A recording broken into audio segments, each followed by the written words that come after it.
Я лицо не снимаю, так как Лицо не надо, да, потому что обещали, что свидетели будут уничтожать. Расскажи, скажите, как вас зовут, только имя. Меня зовут Людмила. Я здесь была в тот день. На Куликовом поле, да? Потому что узнали, мне позвонили, что начинаются там побоища в городе. А вы сколько?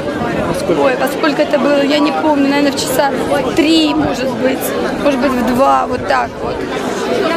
И обычно, когда мы ожидали, что будут какие-то нападения, у нас была такая информация, женщины и люди вообще приходили сюда, чтобы как бы защитить ребят. Потому что ребята это ребята, а такое мирное население, ну как бы ребята мирные, это был самый мирный протест. Мы ходили просто на мирные демонстрации. Мы приходили сюда. Но в этот день все было рассчитано. Все было рассчитано, во-первых, потому что с 29 числа не работала веб-камера на Куликовом поле. Все веб-камеры работали, а это нет. Это уже было. Я подходила к ребятам и спрашивала, почему не работает веб-камера? Может, это не страшно? Мне говорят, да нет, не страшно, есть интернет. Никто не рассчитывал на такие жесткие убийства, понимаете? Даже ребята, которые там стояли, они не рассчитывали на это. И в этот день, когда я пришла, было мало людей на самом деле. Обычно собирается много. А тут и в основном были пожилые люди, женщины пожилые, инвалиды были, дедушки с палочками, даже на коляске был мужчина.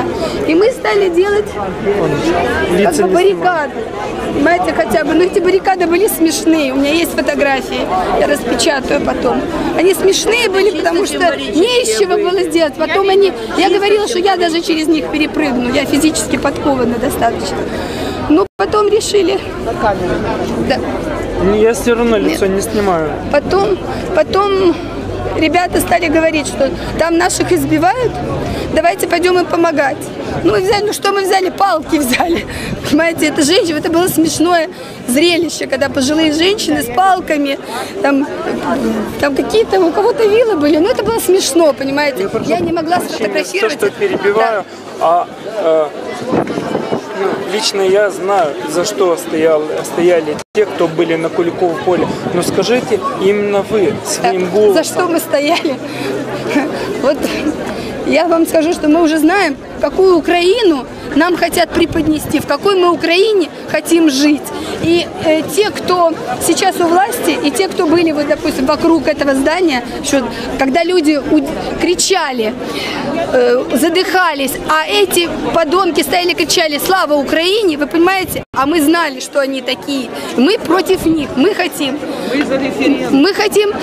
жить мирно. Мы хотим жить мирно с Россией, с нашими братьями. А нам не нужно повернуться жопой к братьям и просить милостыню у Европы. Мы этого не хотим.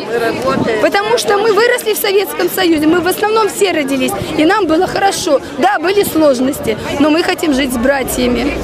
И потом, когда даже женщины взяли в руки... Да, но мы решили не идти, потому что это было смешно. Мы решили здесь остаться.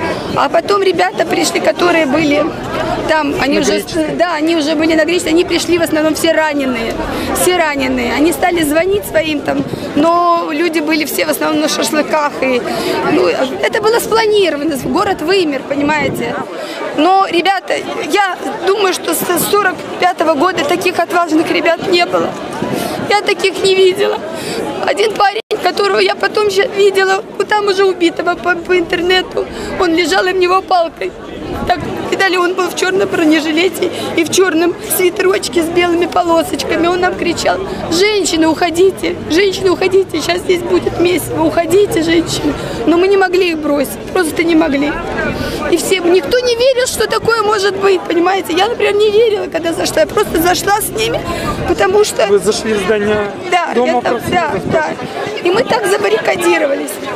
А потом, я по интернету видела, здесь, оказывается, веб-камеры не было, а тут кто-то снимал, знали и снимали. И они забежали. У меня, честно говоря, как у человека, достаточно зрелого, у меня была вот такая умная мысль, скажу. Я пыталась, я не активист, я не знаю, я пыталась говорить: слушайте, давайте сделаем как Кутузов. Просто уйдем, если они там такая мощь, чувствовалась, давайте просто уйдем. Но ребята все-таки решили защищать свой лагерь. А потом, когда уже почувствовали, что бегут, и много их бежит. Тогда нам уже некуда было деваться, и мы зашли в здание, забаррикадировали. И что было после того, как... А потом, там... Они стали кричать, давайте будем сжечь. Они сначала не поняли, где мы, они сюда ломанулись. А потом уже поняли, где, и стали, и подожгли вот этот центральный вход, видимо, коктейлями молот, и с той стороны. И огромное количество дыма. Вы знаете, дым можно было вот так почувствовать, вот так его взять в руки можно было. И там невозможно было выжить. Вот если, вот те, кто были вот там, где лестница, там невозможно было выжить. Это нужно было, я оказалась, те, кто оказались в тех, боковых крыльях, да. А на каком этаже? Это было на 3-м. И тут какая-то была... Они кидали какие-то гранаты, видимо, шумовые, или я не знаю. Здание вот так вот дрожало. И вот парень на 3-м этаже, он упал. Это был первый, кого я видела. Он упал, и сказали, что его контузило, но у него ран не было. Ну, в общем, мы долго его как бы трясли, там что-то делали. Потом он... И когда он уже пришел в себя, тут вдруг эта волна такая была дыма, что мы стали рыпаться во все кабинеты, они были закрыты, и двери не открывались.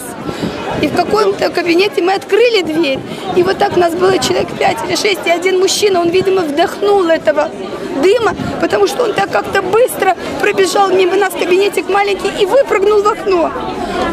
А парень, который был с нами, он говорит, это его отец был, он кричал очень сильно, он говорит, батя. Ну тут такой был дым, что мы уже не могли ничего делать, и мы вот так через окно вот так я лежала на этом парне, тут была женщина, тут был мужчина, и там были парень с девушкой. Но они, по-моему, сразу почти умерли, потому что они вот так он ее под себя так поджал, и вот так вот ее закрыл, и они клубочком, и они уже не двигались. А я кричала, здесь женщины.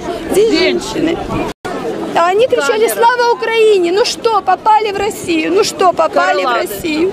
Поджарили шашлычки, майские шашлычки. Скажите, а как именно вам удалось спастись? Ой, вы знаете, парень, я не знаю даже, как это произошло, ну кто-то, наверное, МЧС. Я так поняла, что МЧС как-то нам канат, этот канат еще там есть даже, он висит. До 3-го этажа? Да, мы на 3-м. И вот так завязали, и 2 мужчины спустились, потом я. Там мужчина, который стонал, он уже перестал стонать. Мы так настолько задыхались, что я говорю, это просто позор, что я не смогла никого спасти. Вы знаете, это страшно. Сейчас вспоминаю вот этот стон этого мужчины. Это всю жизнь будет этот стон. И мы вот, а та женщина, она была полная, она, видимо, побоялась, она не смогла, потому что очень высоко. Ну, я спустилась, мне так сейчас немножко руки. А на 2-м этаже уже была побольше комната и 2 окна. Было больше проветривания. Там уже для меня это вообще было, ну, знаете как, свежий воздух, да. А потом уже МЧС подставили какую-то железяку, и женщин всех. Значит, мы подошли, все, я была последней из женщин, ребята не захотели спускаться, они знали, что их убьют, их просто убьют, они не спускались. Когда я спустилась на землю, 4 милиционера стояли со щитами, но они тоже, их нельзя винить, я все винят милицию, нельзя, они безоружные, им ничего, у них нет команды, в них кидали точно так же. Они были только в шлемах и бронежилетах, все, а там летело непонятно что. Они меня посадили вот так вниз. А тут еще был, потом каким-то образом оказался мужчина пожилой, я его помню. Он был весь окровавленный, раненый, и женщина.